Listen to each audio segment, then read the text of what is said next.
Bonsoir à toutes et à tous et merci d'être ici. Merci aussi donc, à Françoise et aux personnes qui s'investissent dans l'université populaire pour organiser ces soirées, et merci aux archives de nous accueillir aussi ce soir. Donc je suis doctorante en sciences politiques et je mène une recherche sur les mouvements de femmes au Yémen. Et donc ici, c'est une recherche en cours, une recherche en train de se faire que je présente. Donc c'est pas toujours totalement abouti, c'est la recherche en train de se faire. Et donc ce soir, c'est l'introduction générale d'un cycle de 3 conférences, comme l'a rappelé Françoise. Donc c'est une introduction un petit peu théorique pour rappeler les enjeux de l'analyse de mouvements sociaux sexués, genrés, pour ensuite, dans les 2 prochaines séances, voir 2 cas de figure plus spécifiques, donc le cas du Yémen et le cas de l'Égypte, donc les 4 et 25 janvier, si mes souvenirs sont corrects, avec donc l'idée de voir un petit peu plus en détail ce qui se passe pendant les révolutions de 2011 dans ces pays. Donc je reviens un petit peu sur l'intitulé de cette présentation, donc le genre dans les printemps arabes. Par genre, donc pour genre, je vais reprendre la définition classique de John Scott, une historienne américaine. Le genre est un élément constitutif de rapports sociaux fondés sur des différences perçues entre les sexes, et le genre est une façon première de signifier des rapports de pouvoir. Donc à la fois cette idée de rapports sociaux donc fondés sur des différences perçues entre les sexes, donc le fait que des sexes socialement construits comme différents, et en même temps ce rapport de pouvoir qui organise ce rapport social. Donc je vais utiliser à la fois rapports sociaux de sexe et genre de manière assez indifférenciée, même si normalement il y a des nuances, mais voilà, je vais être un petit peu plus large. Et sur la question du printemps arabe, bien sûr c'est un raccourci. Ça fait référence au printemps des peuples en 1848 et ça peut donner l'impression qu'il y aurait un printemps arabe.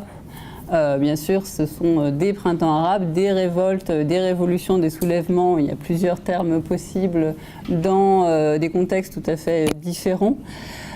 Et donc, je vais essayer de faire un petit peu attention à nuancer mon propos, puisqu'on ne peut pas parler de ces révolutions de la même manière partout.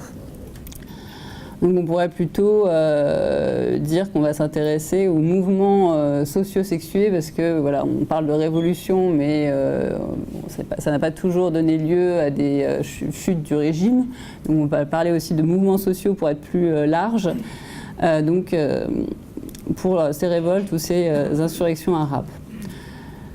Ici, en fait, mon questionnement part d'un paradoxe fréquemment souligné en histoire des révolutions. Le fait que les femmes participent aux révolutions.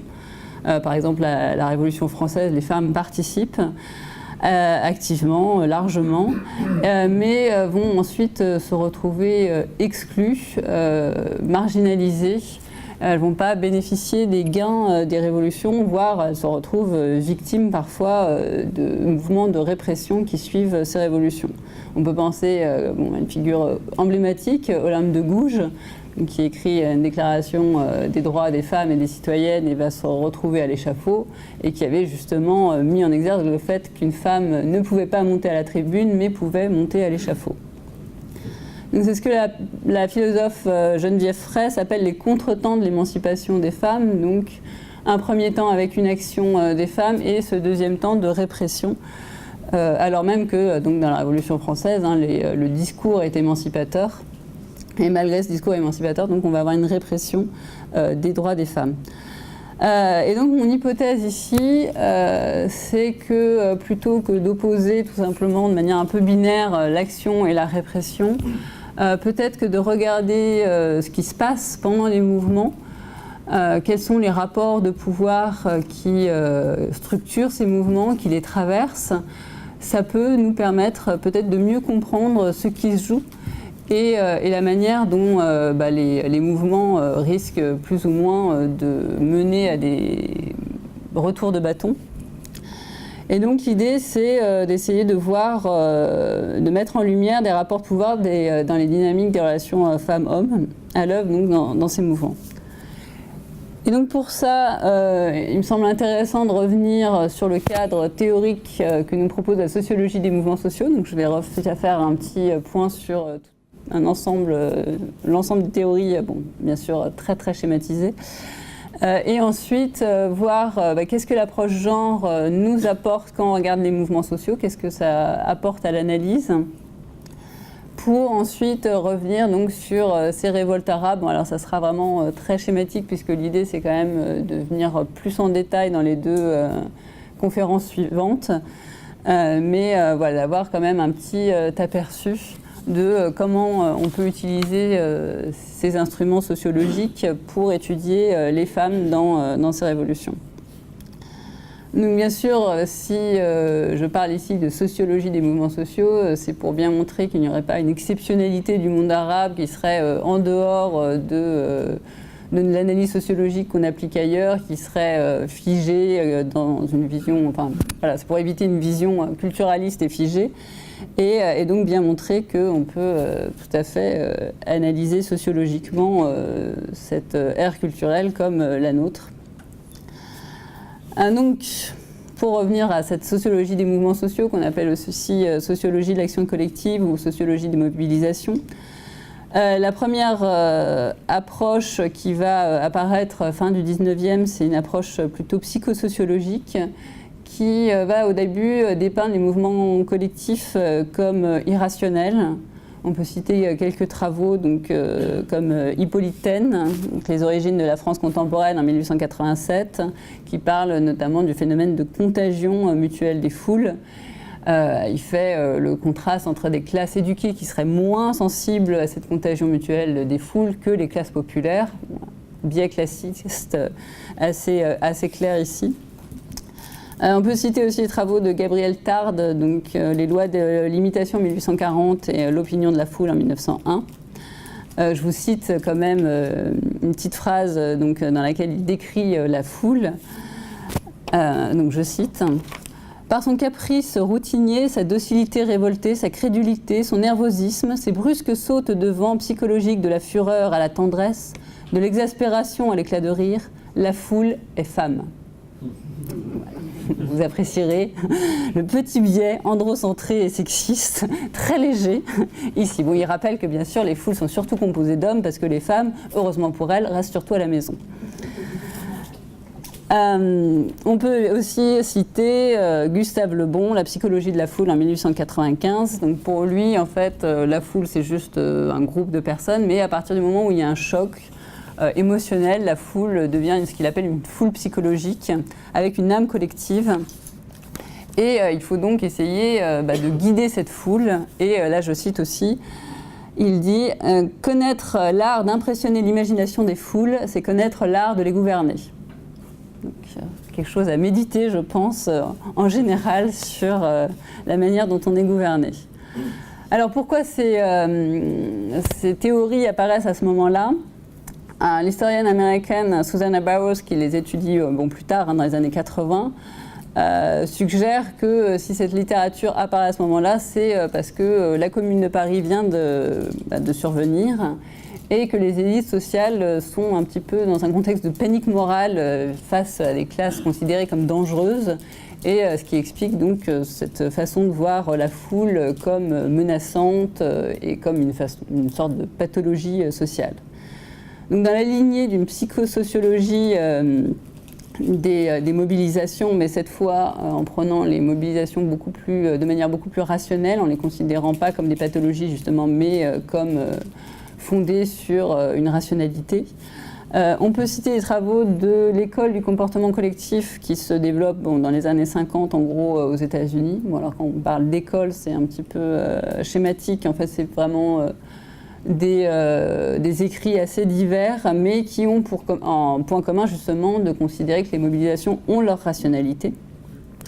Et plutôt que de parler d'imitation, on va parler ici de convergence, avec l'idée qu'il y a des représentations collectives et des normes qui vont émerger dans ces représentations collectives. Donc les mobilisations ne naissent pas ici d'un simple mécontentement, celui-ci est articulé dans un cadre qui lui donne sens, qui le légitime par rapport à des valeurs. Donc là, on voit que c'est effectivement plus rationnel et qu'il y a aussi cette idée de cadre social, de représentation collective. Donc l'approche la plus élaborée de cet ensemble de théories théoriques et aussi celui qui est considéré comme marquant la fin un petit peu de ses travaux, c'est l'ouvrage de Ted Gurr qui date de 1970, intitulé Why Men Rebel, donc pourquoi les hommes se rebellent-ils. Bon, là aussi on notera qu'on parle d'hommes seulement, et en réaction, de nombreuses décennies plus tard, un article a été publié assez récemment qui s'appelle Why Men and Women Rebel and Don't Rebel, donc pourquoi les hommes et les femmes se rebellent et ne se rebellent pas. Et donc on voit bien que là qu'on a rajouté les femmes. En 70, donc on parle des hommes. Donc Ted Gurr va s'intéresser à la notion de frustration relative. Donc il y a déjà des travaux qui parlent de frustration, qui disent les personnes se mobilisent parce qu'elles sont frustrées, parce qu'elles n'ont pas ce qu'elles voudraient. Ted Gurr dit il y a cette frustration, elle n'est pas par rapport à des normes absolues, elle est par rapport à des attentes qui sont socialement construites et donc qui dépendent de ce que on pense être en droit d'attendre dans telle société à tel moment. Donc il met l'accent sur des normes sociales et sur ce décalage donc, entre ces attentes et la perception du présent. Donc typiquement, puisqu'on parle ici des révoltes arabes, on a beaucoup utilisé ce type d'approche quand on parle des diplômés chômeurs, par exemple. En filigrane, on a cette idée que les personnes qui sont diplômées, ça veut dire qu'elles ont investi de longues études avec l'idée d'avoir un meilleur travail. Et donc, si finalement elles se retrouvent au chômage, elles sont donc dans une position de frustration relative à leurs attentes et qu'elles seraient donc plus susceptibles de se mobiliser. La personne, donc Mohamed Bouazizi, qui est donc l'homme qui s'est immolé en Tunisie et donc qui est considéré comme l'élément déclencheur de la révolution en Tunisie, a justement été présenté en fait comme un diplômé chômeur, alors que finalement il avait seulement le bac, mais c'était aussi une stratégie du mouvement social à ce moment-là, parce qu'on savait que c'était une image qui résonnerait plus largement en Tunisie. Donc pour revenir à cette question de la théorie de la frustration relative, donc il y a bien sûr des apports importants. Un des problèmes qu'on peut noter et qui a été mis en lumière par le sociologue Michel Daubry, c'est le risque d'une tendance tautologique, puisque finalement on prouve la frustration par le surgissement de la mobilisation, et cette mobilisation est elle-même expliquée par l'existence d'une frustration. Donc du coup, c'est un petit peu tautologique. Donc toujours avec cette idée de rationalité, mais cette fois en contraste avec l'approche psychosociale, une approche économique émerge à peu près au même moment, puisque l'ouvrage le plus important de Mancur Olson, qui s'intitule The Logic of Collective Action, la logique de l'action collective, donc sort en 1966, donc juste avant l'ouvrage de Ted Gurr. Et donc là, on va vraiment partir d'une approche économique. Et l'idée de départ et l'idée majeure de Mancur Olson, c'est de partir de ce qu'il considère comme un paradoxe. Donc il part du postulat implicite qui serait que les groupes qui ont avantage à se mobiliser vont nécessairement se mobiliser, comme si la mobilisation allait de soi. Mancur Olson dit en fait non, il y a des logiques individuelles qui disent que la mobilisation ne va pas de soi, c'est-à-dire il prend l'exemple de ce qu'il appelle le free rider, donc qui a été traduit par passager clandestin, donc l'idée que finalement on peut très bien avoir plus intérêt à regarder les autres se mobiliser, bénéficier des gains de la mobilisation sans avoir à encourir les coûts de cette mobilisation. Donc typiquement dans un phénomène de grève par exemple, quelqu'un qui ne va pas faire grève si la grève obtient une augmentation de rémunération par exemple, le non-gréviste va aussi bénéficier de cette augmentation de rémunération, mais il n'aura pas eu les retenues de salaire puisqu'il n'aura pas fait grève. Un paradoxe fécond, mais si on va vraiment jusqu'au bout de cette logique, on se dit, dans ce cas-là, l'action collective serait totalement improbable, puisque chacun, dans sa logique individuelle, se dirait, j'attends que les autres se mobilisent et je vais pouvoir bénéficier de l'action sans en porter les coûts. Or, de toute évidence, les mobilisations existent.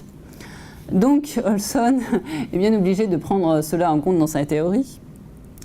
Et il propose alors la notion d'incitation sélective, donc avec l'idée qu'il y a quand même des groupes qui ont une volonté collective et qui vont proposer ces incitations sélectives pour faire appel aux logiques individuelles.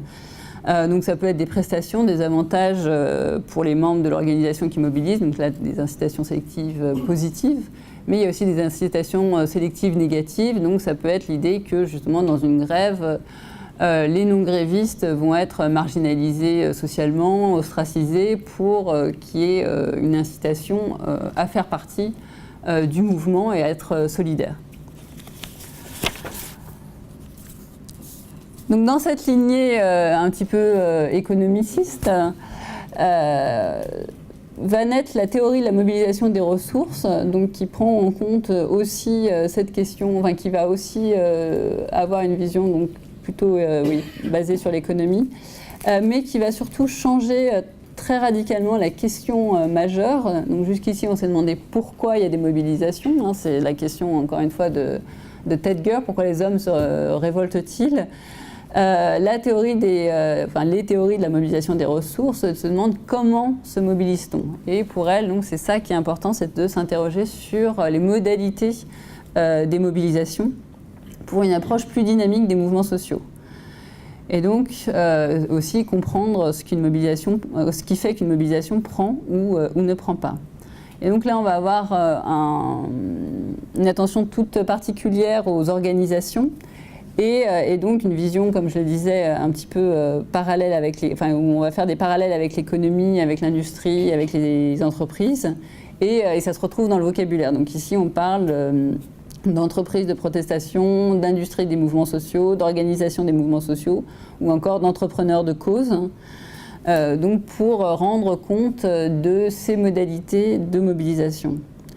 Dans la même branche donc, de la théorie de la mobilisation des ressources, mais cette fois avec une prise en compte plus importante des variables historiques et sociologiques, on peut classer Charles Tilly qui va faire une sociologie historique des mouvements sociaux, en mettant en perspective l'apparition de pratiques comme la manifestation dont il retrace l'histoire. Donc là, c'est aussi un apport important parce que chez Olson, on a un peu l'impression que les individus seraient dans un vide social. C'est l'homo economicus, donc, qui est un classique aussi d'autres visions très économicistes, où on a l'impression que les individus sont des individus rationnels dans un vide social. Donc, la sociologie historique des mouvements sociaux proposée par Charles Tilly permet de remettre les choses un petit peu en perspective. Alors, plus proche de nous, les théories actuelles, on peut dire avec Filleul et Péchu, donc Olivier Filleul et Cécile Péchu, qui ont écrit justement là-dessus, qu'on assisterait à une forme de réconciliation théorique avec l'idée d'utiliser un petit peu les apports de ces différentes sources théoriques et aussi, surtout, d'essayer de penser ensemble les acteurs et la structure, de penser à l'interaction entre les différents niveaux, donc à la fois les dispositions incorporées, donc l'idée qu'on a des prédispositions selon les discours qu'on a intériorisés, donc à être militants pour telle ou telle cause, mais aussi les rencontres avec des réseaux de recrutement pour telle ou telle cause, et ainsi que les structures, les contraintes sociales. Est-ce que c'est plus ou moins facile de se mobiliser? Est-ce que c'est plus ou moins coûteux? Est-ce que c'est plus ou moins risqué? Quel type de cause est plus valorisé, etc. On se demande aussi comment on devient militant et comment on reste militant. Ça fait partie des questions posées notamment par Doug Adam, un sociologue américain qui a écrit The Freedom Summer, un très beau livre sur le mouvement des droits civiques aux États-Unis. Donc après ce bref et un petit peu schématique passage par la mobilisation, la sociologie des mobilisations, La question que je me pose, et que d'autres sociologues et politologues se posent, c'est qu'est-ce que le genre peut faire à cette sociologie des mouvements sociaux? Donc qu'est-ce qu'une approche genre nous permet de mieux comprendre quand on regarde des mouvements sociaux? Donc c'est l'idée, alors là je reprends une idée donc, qui est exprimée par Daniel Kergoat, qui écrit sur les mouvements de coordination des infirmières dans les années 80, et qui refuse de raisonner, donc je cite, refuse de raisonner en termes de « c'est un mouvement social de femmes » au profit de « comme tout mouvement social, le mouvement des infirmières est sexué ». Donc l'idée que tout mouvement est sexué, c'est-à-dire que tout mouvement, y compris non mixte en l'occurrence, est malgré tout traversé par des dynamiques de genre et des rapports de pouvoir entre femmes et hommes, et aussi avec toutes les catégories intellectuelles qui vont avec. Donc le genre, comme je l'ai dit tout à l'heure, avec cette idée donc, à la fois de sexe socialement construit, de perception socialement construite des sexes, mais aussi donc, ce rapport de pouvoir. Donc, dans l'ouvrage Le sexe du militantisme, Patricia Roux et Olivier Filleul reviennent sur une histoire, donc un exemple de mouvement social, et parlent de Rosa Parks, donc, qui, le 1er décembre 1955, à Montgomery, en Alabama, refuse de céder la place à un blanc dans un bus. Et donc, Rosa Parks, une couturière afro-américaine, qui se retrouve arrêtée et condamnée, et ça va donner lieu à un boycott de 381 jours dans les transports publics, qui sera largement connu sur le nom de Montgomery Bus Boycott. Donc un boycott bien sûr par la communauté noire, qui est souvent considéré donc comme l'élément déclencheur du mouvement des droits civiques. Et ce geste, qui est souvent présenté comme un geste spontané d'une employée qui était épuisée par sa journée de travail, en fait est un geste éminemment politique. Il faut savoir que Rosa Parks était militante depuis 1943 à la NAACP, National Association for the Advancement of Colored People, donc l'association pour l'avancement des personnes de couleur, et que le choix de contester la ségrégation dans les bus est le fruit d'une longue réflexion qui avait été menée par les femmes afro-américaines rassemblées donc, dans une association qui a été fondée en 1946, l'association de Women Political Council, donc le Conseil politique des femmes. Et cela donc, nous montre le poids des hiérarchies de genre, et nous montre aussi l'invisibilisation de ces hiérarchies et de leurs effets. Donc on voit à la fois une invisibilisation dans les luttes, donc les femmes qui sont souvent reléguées dans les coulisses, qui vont laisser la place aux hommes donc, à la lumière des caméras. Une invisibilisation aussi dans les histoires des mouvements, donc de ce qu'on va dire dans les mouvements sur la participation des uns et des autres. Donc là, notamment, voilà, cette image qu'on peut avoir de Rosa Parks, qui aurait été juste une employée fatiguée alors que c'est un geste politique. Et aussi invisibilisation du fait que les sciences sociales ont longtemps eu un biais androcentré, ont toujours un biais androcentré, mais on y travaille. Et ça, je pense que ça a été un petit peu déjà montré tout à l'heure avec voilà, la citation sur la foule et femmes, ou encore les travaux de Ted Gurr, donc, qui parlent des hommes qui se révoltent et pas des femmes. Et donc, ce biais androcentré fait que les sciences sociales restent incapables d'identifier les mécanismes genrés des divisions, des hiérarchisations qui sont produites dans les mouvements, dans les collectifs militants, et qui sont aussi produits par ces collectifs. Et donc, à l'instar d'Olivier Filleul et Patricia Roux, on peut inviter à analyser la mobilisation par le prisme du genre comme des mouvements sexués. Parce que ça permet d'une part d'analyser la manière dont le militantisme est structuré par les rapports sociaux de sexe, ainsi que par d'autres rapports de pouvoir, hein, bien sûr, la classe, la race, l'âge, etc.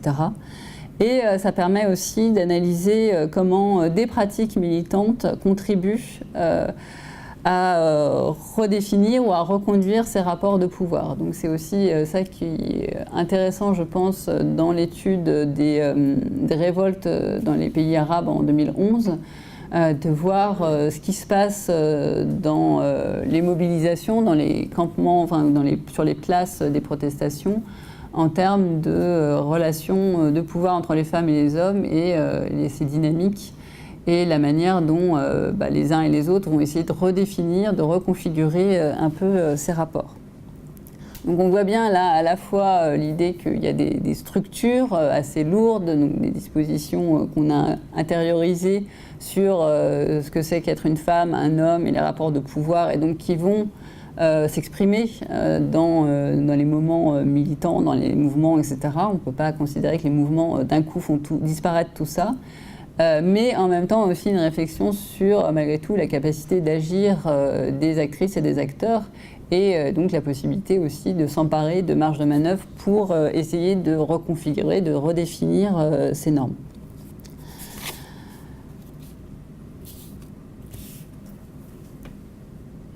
Donc, oui, pour revenir rapidement à cet exemple du boycott des bus à Montgomery, pourquoi les bus? On pourrait se poser cette question. En fait, parce que les femmes noires vont travailler dans les quartiers blancs et plus riches, donc femmes populaires dans les quartiers, vont prendre le bus pour aller travailler dans des quartiers plus riches. Et donc c'est aussi pour ça que le bus était un symbole important. Et donc on voit que analyser en fait le contexte politique, les facteurs qui vont déclencher des mobilisations, à travers une approche genrée, nous permet de mettre en lumière des spécificités et donc prendre en compte le fait que les institutions sont genrées, donc des institutions comme l'État, le marché du travail, etc. Ça permet aussi de prendre en compte les frustrations, puisqu'on a parlé de frustrations relatives tout à l'heure, qui vont être spécifiquement genrées aussi, qui vont dépendre de la position de chacun et de chacune dans les positions de genre. L'approche de genre permet aussi de remettre en cause la dichotomie entre le public et le privé et de réfléchir sur qu'est-ce qu'on définit comme politique. Donc le slogan célèbre des féministes, le privé est politique, montre bien ça, donc cette tentative des mouvements féministes de montrer que le privé n'est pas neutre, le privé n'est pas apolitique, il y a des rapports de pouvoir qui s'y jouent aussi. Et ça nous amène donc à penser ce qui est politique différemment. Le fait aussi que les femmes sont globalement participent moins à la politique instituée, donc la politique partisane par exemple, va devoir nous amener à réfléchir sur la participation politique des femmes par d'autres canaux, par exemple les associations, les travaux de charité, et donc réfléchir différemment à qu'est-ce qui est politique. Et ça rejoint aussi des travaux comme ceux de James Scott qui travaille sur il a un livre qui s'intitule « Les arts de la résistance », si je me souviens bien, où il parle de discours cachés.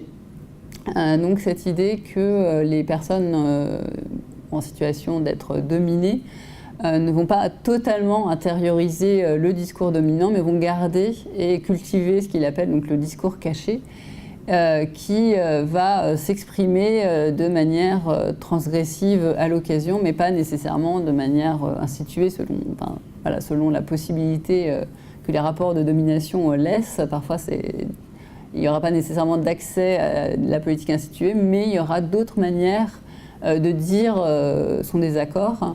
Et donc, il prend l'exemple de chansons satiriques, de rituels comme le charivari, le carnaval, etc., pour réfléchir à ce qu'il appelle l'infrapolitique. Donc, le genre nous permet aussi de réfléchir à ces résistances du quotidien, à ces petits empiètements, et donc à réfléchir différemment aussi sur le rapport de domination. Donc, pour finir sur ces questions-là, on voit se définir un programme de recherche en quelque sorte sur les points à observer Et donc, un des points à observer d'abord serait peut-être celui des effets de sélection, donc qui peut participer aux mouvements sociaux qu'on va observer ici. Donc, quels sont les effets de sélection qui vont permettre à certaines personnes d'aller sur la place Tahrir, par exemple, en Égypte, et d'autres personnes qui peut-être partagent les mêmes idées ne vont pas pouvoir aller et devenir militants. La question aussi de la division sexuelle des tâches militantes.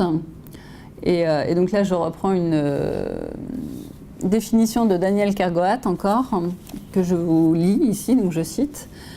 La division sexuelle du travail est la forme historiquement et socialement modulée de division du travail social qui découle des rapports sociaux de sexe. Elle a pour caractéristique l'assignation prioritaire des hommes à la sphère productive et des femmes à la sphère reproductive, ainsi que simultanément la captation par les hommes des fonctions possédant une forte valeur sociale ajoutée, donc des fonctions telles que politiques, religieuses, militaires, etc.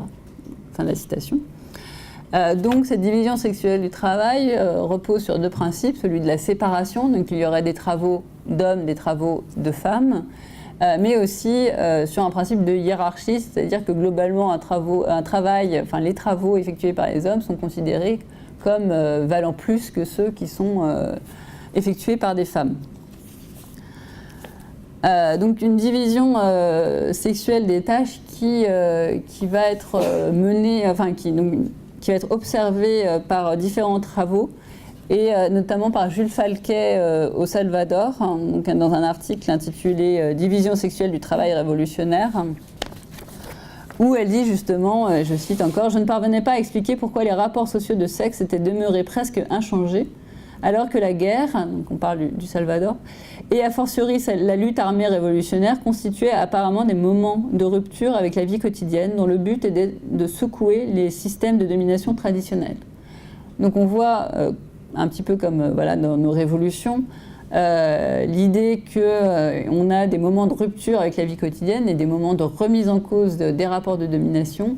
Et pourtant, ce à quoi on assiste, c'est que finalement les rapports sociaux de sexe semblent relativement peu inchangés.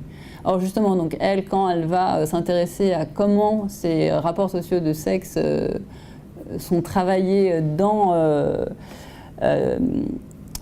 parmi les révolutionnaires et notamment donc les gens qui sont dans la lutte armée révolutionnaire, donc femmes et hommes, elle observe qu'il y a bel et bien une notion de division sexuelle du travail et qu'elle ressemble tout à fait à celle qu'on trouve dans la vie sociale habituelle.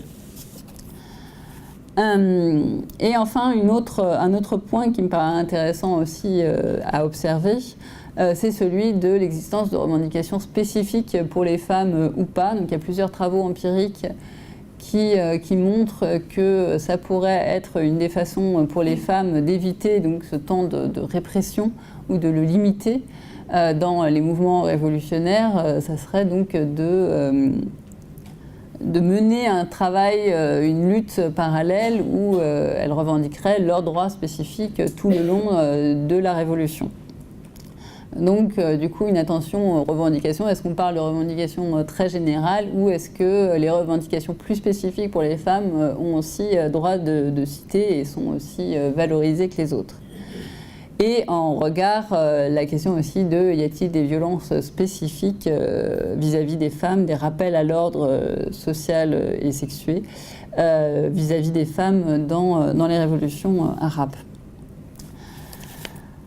Je fais une petite pause pour enfin aborder la troisième partie qui donc porte justement sur cette question donc, des révolutions arabes. Donc comment peut-on appliquer ce programme de recherche? Donc ici, l'ambition, c'est d'utiliser donc, ces approches de la sociologie des mouvements sociaux sexués pour analyser les soulèvements dans les pays arabes en 2011. Et comme je disais tout à l'heure, les printemps arabes, donc c'est évidemment un raccourci, il y a des réalités différentes. C'est pas non plus un simple effet domino mécanique. Donc il y a une conjonction entre des situations politiques spécifiques dans des pays qui sont toutes différentes. Et effectivement, à partir de la chute de Ben Ali, il y a un changement dans les perceptions. un changement dans les préjugés de qu'est-ce qui est possible, qu'est-ce qui est envisageable. Et donc on peut faire le parallèle avec les transitions en Europe de l'Est en 89.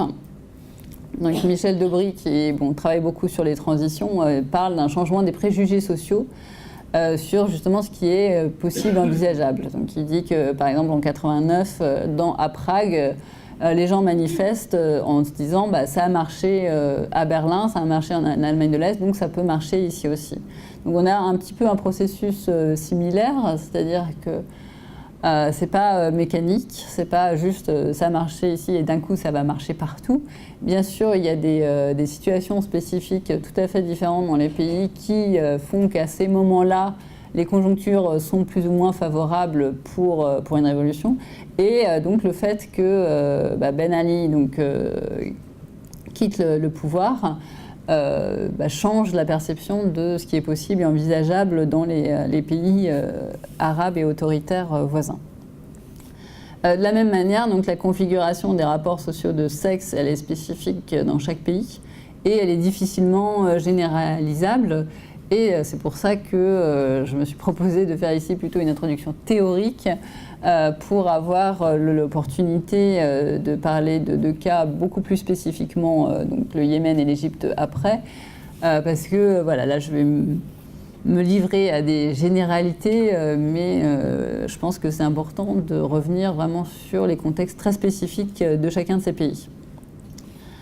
Donc dans un article d'Amel Mahfoud et Christine Delphi, celles-ci reviennent sur l'histoire de la mobilisation des femmes au Maghreb et considèrent que celle-ci est entre autonomie et récupération, puisqu'elles rappellent que les femmes se sont beaucoup investies dans les luttes pour l'indépendance, ce qui a suscité en elles une prise de conscience aussi de leur statut de femme et une volonté de changement. Qui n'a pas toujours été pleinement prise en compte par des États, mais cependant, elle note aussi que les États en construction ont utilisé le statut des femmes comme un indicateur de modernité, en voulant montrer aussi une image de modernité. Mais du coup, en s'appropriant cette question du statut et des droits des femmes, les gouvernements se sont posés en défenseurs, en protecteurs de ces droits. Mais ont aussi essayé de disqualifier tous les discours critiques et vont donc marginaliser les associations qui ne sont pas directement sous leur contrôle. Bon, évidemment, c'est très schématique, mais globalement, par exemple, en Tunisie, où il y a effectivement eu une législation plus progressiste, et en tout cas plus en faveur des droits des femmes, les mouvements de femmes étaient quand même assez critiques du fait qu'elles avaient l'impression de rester un peu sous un contrôle étatique. Donc dans les années 80, cependant, il y a une tentative de formation de groupes féministes et autonomes et qui vont revendiquer ce qualificatif d'autonome. Donc là, je vous cite les propos de la juriste Sana Ben Achour et celle-ci, donc je la cite. Donc c'est en Tunisie. Si le mot autonome a été ajouté a posteriori lorsqu'on a travaillé sur notre parcours, c'était justement pour nous démarquer de l'État et de sa politique qui a instrumentalisé la question femme. On a créé un mouvement autonome, non pas par rapport aux partis politiques, plusieurs des copines étaient proches des partis politiques d'opposition, mais surtout par rapport à l'État et par rapport à ses instruments. Donc une volonté d'autonomisation des femmes et de leur mouvement qui va réussir plus ou moins bien selon les pays. Mais voilà, ici ce sur quoi je veux porter l'attention, c'est qu'il est important de retracer l'histoire des mouvements de femmes pour mieux comprendre les modalités de leur participation ensuite dans les révoltes et aussi pour rappeler que les femmes participent dès les luttes anticoloniales et ensuite vont continuer à participer dans les associations, dans des mouvements sociaux, etc. Et donc, si on revient à nos questions de comment on regarde un mouvement social, donc en général, la première question classique, c'est est-ce qu'il y a des femmes ou pas, voilà. Souvent, ça s'arrête un petit peu là pour dire, est-ce que c'est un mouvement où la question du genre se poserait. Et là, quand les Occidentaux voient la participation justement des femmes arabes dans les soulèvements, on va tous être très étonnés. Ah bon, elles sortent ce qui montre plutôt nos stéréotypes, puisque, comme je le rappelais à l'instant, les femmes sont actives en politique depuis fort longtemps et participent à la vie politique depuis longtemps. Et donc, voilà, le fait qu'on soit toujours un petit peu surpris peut agacer parfois les observatrices ou les analystes des mouvements de femmes arabes tels qu'Amel Marfoud et Christine Delphi. Et donc là, je cite leur article, encore une fois, sur la difficulté d'être féministe au Maghreb.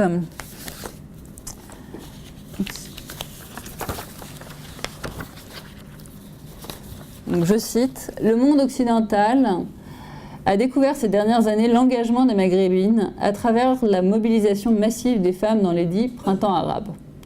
Les printemps arabes ont été pour l'Occident une joyeuse découverte. Ah oui, les Arabes pouvaient se révolter, aimaient la liberté au point de la revendiquer, au point de se faire tuer pour elle. Bref, elle et il étaient presque blancs.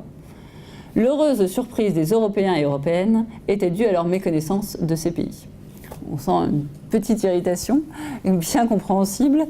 Et donc, effectivement, cette surprise des observateurs occidentaux face à la présence des femmes, on dit ça sans doute plus sur nos stéréotypes, avec toute cette image de, entre guillemets, bien sûr, la femme arabe passive, victime, etc., principalement. Et donc, la femme, le singulier déjà, montre bien tout l'aspect très réducteur, comme si on pouvait réduire la très grande diversité des vécus des femmes arabes en une seule figure. Et donc cette surprise en dit plus sur nos stéréotypes que sur les réalités vécues par les femmes arabes dans toute leur diversité. Donc, comme je le rappelais, les femmes ont effectivement participé au mouvement de libération nationale contre la colonisation et depuis l'indépendance à travers différents mouvements, associations, etc. Par ailleurs, donc, se focaliser justement seulement sur cette question est-ce qu'il y a des femmes, est-ce qu'il n'y en a pas, ce que cela ne montre pas, c'est d'une part que les femmes participent, non seulement participent, mais elles participent dès le début. Et dans plusieurs mouvements, elles sont même des initiatrices. Donc en Égypte, c'est une jeune femme, Asma Mahfouz, qui va poster un clip YouTube pour appeler rassemblement sur la place Tahrir le 25 janvier. Bon, donc l'image est toute petite, mais vous pouvez chercher sur YouTube Asma Mahfouz. Et elle dit 4 Égyptiens se sont immolés, peut-être aurons-nous une révolution comme en Tunisie. Nous pouvons avoir la liberté, la justice, l'honneur et la dignité humaine. Moi, une fille, je vais sur la place Tahrir et je vais y rester. Peut-être que des gens viendront avec moi. Nous voulons aller sur la place Tahrir le 25 janvier et le gouvernement entier est corrompu, etc., etc.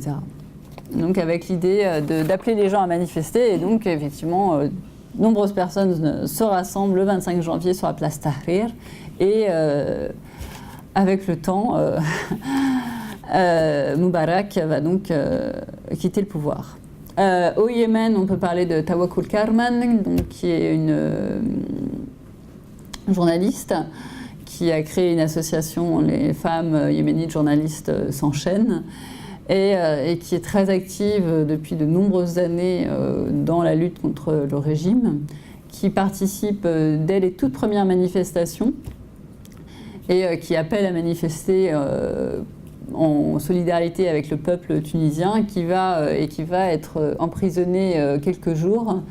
Un des éléments aussi importants en fait dans la mobilisation parce que voilà, les personnes vont être choquées de voir qu'elle est emprisonnée et ça va permettre un essor des mobilisations. Un autre exemple pourrait être celui au Maroc d'un clip qui a été tourné par des jeunes gens avec, donc on voyait des femmes et des hommes qui s'alternaient pour également donc, appeler à manifester, donc là le 20 février, c'est le mouvement du 20 février au Maroc. Et donc la première c'est Amina Bouralbi, donc une étudiante en journaliste âgée de 20 ans, qui dit « Je suis marocaine et je vais marcher, je vais manifester le 20 février car je veux la liberté et l'égalité pour tous les Marocains ». Donc on voit bien les femmes dès le début dans les mouvements, même si ça n'a pas tout de suite été montré. Ce qui est important de rappeler aussi, et donc j'en ai un peu parlé tout à l'heure, c'est cette question des effets de sélection. Donc qu'est-ce qu'il faut pour pouvoir accéder aux endroits où la révolution a lieu, donc, qui a les ressources nécessaires en fait pour participer à la révolution. C'est une question qui est notamment posée par l'anthropologue Jessica Winegar, je ne suis pas sûre comment on prononce, donc dans un article qui s'intitule « The Privilege of Revolution », publié dans American Ethnologist en 2012, sur la révolution en Égypte. Et donc, elle met en perspective l'image iconique du révolutionnaire, un jeune homme en colère, dans une position de défi, avec la réalité qu'elle connaît, elle, en tant que femme mère de famille, qui se retrouve un des jours où la révolution a lieu, coincée à la maison en train de devoir s'occuper de ses enfants, parce que son mari n'est pas là. Et elle parle de ça pour rappeler que pour pouvoir aller sur la place Tahrir, il ne faut pas avoir d'enfants à charge, pas de tâches domestiques non plus en charge, donc ça privilégie quand même plutôt les hommes. Et sur ce point-là, on peut effectivement être impressionné par la participation des femmes, puisqu'elles ont quand même plus d'obstacles, puisque globalement on considère que c'est à elles de s'occuper des enfants et des tâches domestiques. Elle parle aussi de la question de la classe sociale et de l'emploi. Le fait, par exemple, d'être salarié dans un bureau, que ce soit du privé ou du public, qui était fermé à ce moment-là à cause de la Révolution, ça permet plus facilement d'aller sur la place Tahrir, alors que des personnes qui ont besoin d'être à leur travail pour gagner leur vie, ça sera plus difficile pour elles de se libérer. Et elle parle aussi, bien sûr, de la nécessité d'avoir la permission familiale, donc notamment pour les femmes, mais elle dit aussi dans une moindre mesure pour certains jeunes hommes, ainsi que la forme physique nécessaire pour endurer le fait de rester de longues heures sur cette place. Donc tous ces effets de sélection qu'on ne voit pas forcément et qui sont importants de rappeler, qui nous permettent cette fois de considérer qu'effectivement la participation des femmes est notable, non pas parce qu'on aurait des stéréotypes sur les femmes arabes, mais plutôt sur le fait qu'il y a énormément d'obstacles à surmonter pour participer à la révolution. Après, sur vraiment comment ça se passe sur les campements protestataires, sur les places, on a des récits de début assez enchantés, une vision assez enchantée des débuts, avec beaucoup de personnes qui vont parler de ces places comme un lieu d'expérimentation pour avoir un espace d'égalité entre les femmes et les hommes. Nadia El Ali, dans un article qui s'appelle Gendering the Arab Spring, publié en 2012, dit que beaucoup de femmes égyptiennes affirment qu'elles ne se sont jamais senties autant en sécurité, qu'elles n'ont jamais eu l'impression d'être traitées aussi respectueusement que pendant les rassemblements, les manifestations de la place Tahrir. Nawal Al-Sadawi, qui est une féministe égyptienne, qui, quand elle visite la place Tahrir, va elle aussi dire qu'elle a enfin vu l'égalité femmes-hommes en action sur cette place. Mais ces récits ne disent rien sur la division sexuelle du travail révolutionnaire sur ces places. Et on a vu que ça pouvait être un élément important. Alors globalement, il y a assez peu de données, en tout cas moi j'en ai peu vu. Alors si vous en avez, je suis vraiment preneuse. Donc Jessica Winegar, que j'ai citée tout à l'heure, elle rappelle que les femmes ont participé à la révolution aussi dans les coulisses. Donc on a parlé tout à l'heure du fait que les femmes sont parfois un petit peu reléguées à des rôles plus discrets. Donc il y a beaucoup de femmes, d'après Jessica Winegar, qui n'ont pas été nécessairement sur les places, là où on était vu, mais qui, de chez elles, ont cuisiné pour des manifestants, ont collecté des médicaments, de l'argent pour les personnes qui étaient sur les places, qui ont encouragé aussi leurs membres de leur famille qui allaient donc sur les manifestations, etc. Au Yémen, d'après les entretiens que j'ai pu avoir l'occasion de faire, c'est un peu le même genre de tâches qui reviennent, s'occuper de la nourriture, s'occuper des médicaments, etc. Mais à côté, bien sûr, des tâches militantes beaucoup plus classiques, d'organisation de manifestations, de rédaction de textes politiques, etc. Donc, je ne suis pas du tout en train de dire que les femmes n'auraient pas participé, n'auraient pas eu ces tâches militantes considérées comme plus nobles, elles les ont aussi. Mais voilà, la question c'est est-ce qu'il y a aussi, en plus de cela, des divisions plus sexuelles du travail ? Et ça, donc, c'est une question que j'espère développer quand on parlera du Yémen, donc la prochaine séance. Et enfin, donc,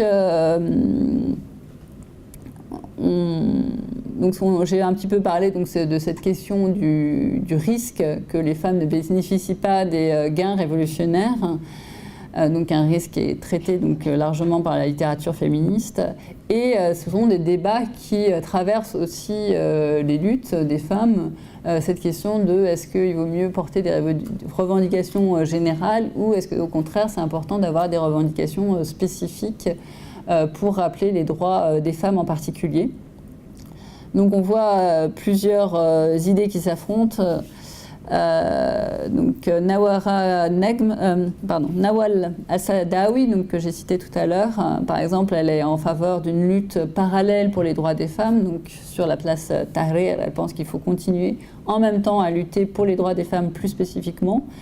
Et elle va se retrouver en opposition avec des Égyptiennes révolutionnaires plus jeunes comme Nawana Negm, qui est une militante et une blogueuse, qui dit, je cite, c'est une traduction bien sûr, les femmes arabes bénéficieront de tous leurs droits en tant que citoyennes seulement lorsque chaque citoyen arabe, quel que soit son sexe, bénéficiera de ses droits. Donc l'idée d'avoir une lutte générale sans faire de distinction femmes-hommes. Enfin, donc, globalement dans la littérature sur le sujet, on fait plutôt un bilan en fait en termes des avancées légales et des rappels à l'ordre et donc des violences spécifiques auxquelles les femmes ont été confrontées. Donc les rappels à l'ordre, ce sont donc des violences spécifiques contre les femmes, donc les viols, l'harcèlement sexuel, les tests de virginité dont on a beaucoup parlé en Égypte. Et ainsi qu'une délégitimation de la présence des femmes dans l'espace public révolutionnaire. Par exemple, place Tahrir, en mars 2011, donc les femmes vont justement, pour le coup, organiser une marche pour revendiquer leurs droits en tant que femmes, et d'autres révolutionnaires vont leur dire globalement de retourner à leur cuisine. Encore une fois, c'est assez classique dans beaucoup de révolutions, c'est pas spécifique à l'Égypte. Au Yémen, le président Saleh va aussi critiquer les manifestations mixtes en disant que c'est en gros immoral, alors qu'il n'avait jamais été particulièrement moral lui-même. Mais c'est l'argument classique pour délégitimer donc, la présence des femmes. Après, voilà, sur le bilan légal, donc, très rapidement, en Tunisie, il y a une loi paritaire qui va passer en mai 2011, et donc une loi paritaire, donc l'idée que 50% des candidats de chaque liste électorale doit présenter 50% de femmes, avec une alternance stricte femmes-hommes,